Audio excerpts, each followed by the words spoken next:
Hey y'all, this is China L. Colston, also known as Chinese actress and indie filmmaker. I just wanted to share a part of my story, and encourage young, middle age, old, doesn't matter. When I was 8 years old, I believe I'm 8 years old, living in Chicago, SouthSide of Chicago, I went to summer day camp, and I was very passionate about freestyle dancing. Whatever the latest dances were that I learned on Soul Train, which is giving away my age, but I don't care. I'm still alive and breathing.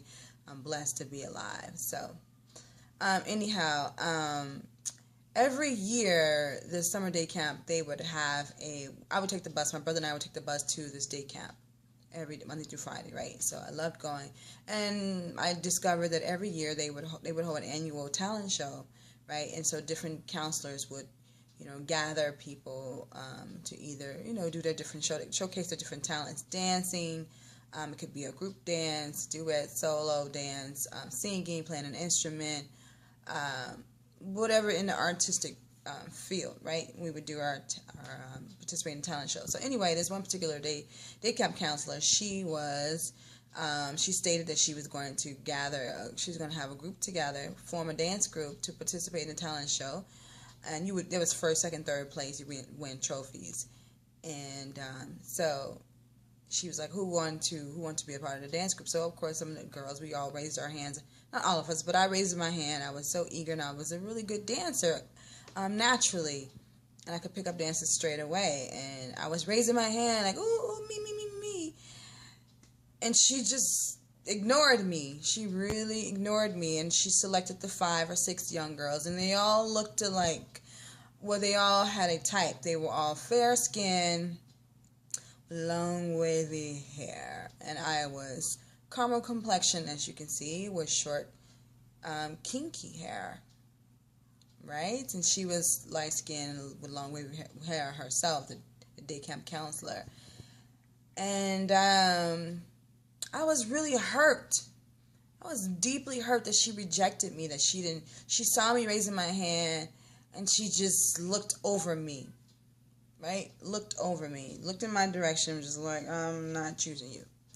And I was so hurt, but I didn't know how to articulate that I was hurt. I just was sad, and I felt really bad, And so I said to myself or to someone, I'm going to prove her wrong. Next year, I'm going to enter the talent competition, and I'm going to dance, and I'm going to choreograph dance myself, and I'm going to win.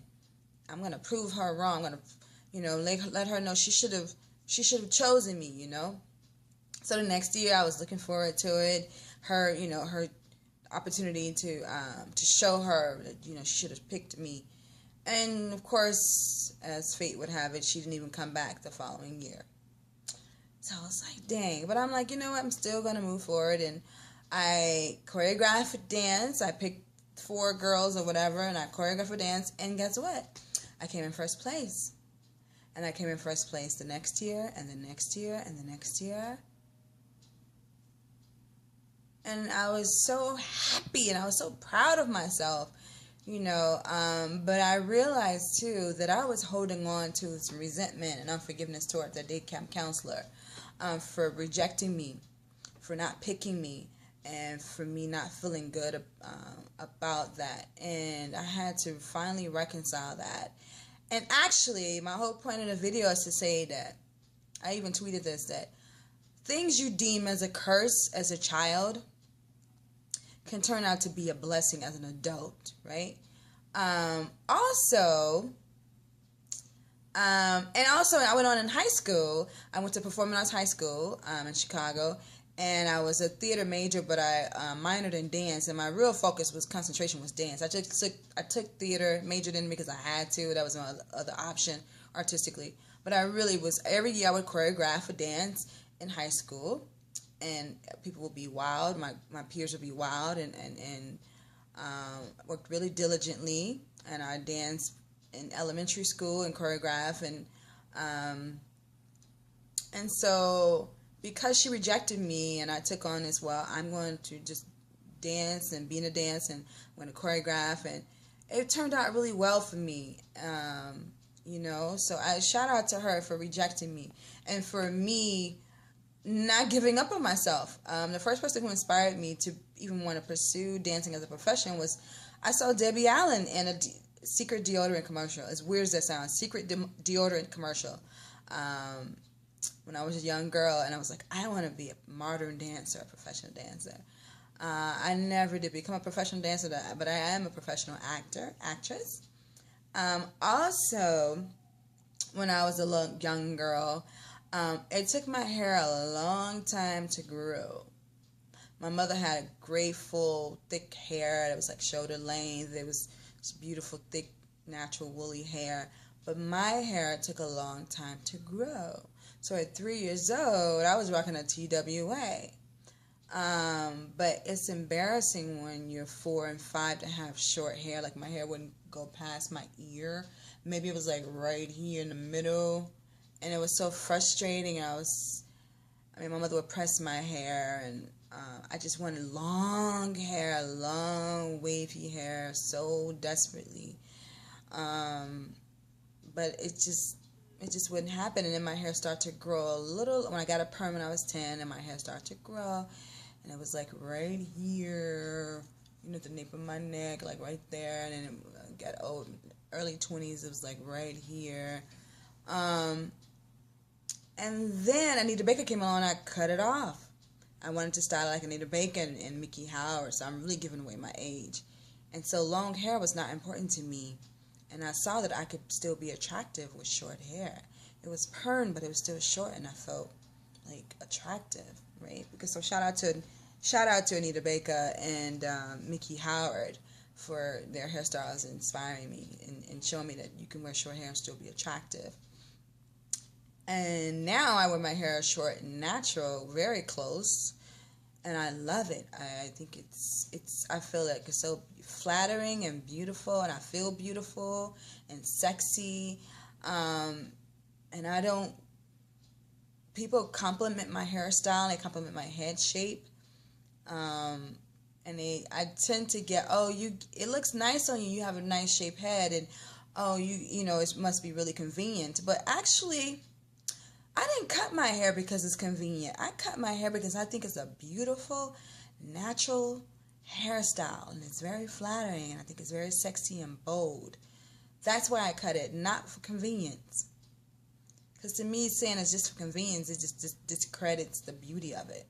I think it's very feminine. I feel most feminine with it, actually. So my whole point of the video is like what I deemed a curse, being rejected from that lady.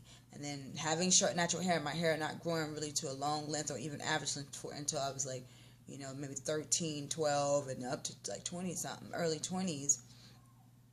And now I don't even want long hair. I never want long hair. I don't have a desire to grow my hair out. I tried to grow it out naturally, and I just didn't like it. But I feel like this particular length, you could barely see it. Here, this particular length is I prefer this the most.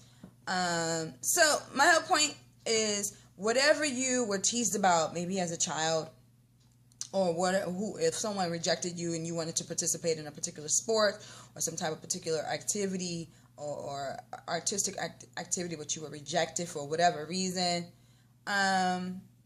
I'm a leader now. I'm an actress, as I said, actress, indie filmmaker, for those of you who don't know me. I didn't want to rely solely on somebody else casting me in their film, right? I don't write plays, but I do write short films and feature films. So just like I was a young girl rejected or didn't, I chose to choreograph dance and participate in the dance themselves. Also, as an adult, I'm like, I'm not going to just rely on someone else to cast me in their film. I'm going to write roles create opportunities for myself. So from the age of 8 years old to even now, it's like, I don't even have it in me to rely on someone else to see my possibilities, to see my skill set. I create opportunities for myself. Of course, collaborators help me realize my dreams, because in film, you need You know, you need a cinematographer, a principal photographer. You need equipment. You need sound engineering, sound mixers, and boom operators, and etc., and a wardrobe, and all that stuff, and other actors. But create your own opportunities. Allow your what you deem a curse as a child to be a blessing. You know, embrace what is unique about you. Embrace your unique abilities and talents and knowledge, and embrace it and use it to your advantage. Not in an arrogant way, but in a confident way. So I'm really glad that what hurt me or was disappointing to me as a child is actually are blessings to me now. They're blessings. So I suggest you do the same. You know, if you have to even write down what was I really good at as a child? What was I really passionate about? And what did I really hate? But how can I use that to my advantage now? So I hope this inspires and encourages someone who is experiencing this video. I know it's a long video, but I just wanted to be real and say it in my own time. And I hope this encourages you. Anyone who's watching this, you can do whatever you want to do if you put in the research, the time, and you're passionate about it. You can make it happen. And you ask questions of people who've done it before you. You can make it happen. Embrace what is unique about you, physically, mentally, emotionally, artistically, or athletically, in every way, and make it work for you. As long as it doesn't disrespect another person's space or their being, make that happen, just like I have, with the support and encouragement of other people who care about me. All right, peace, Chinese.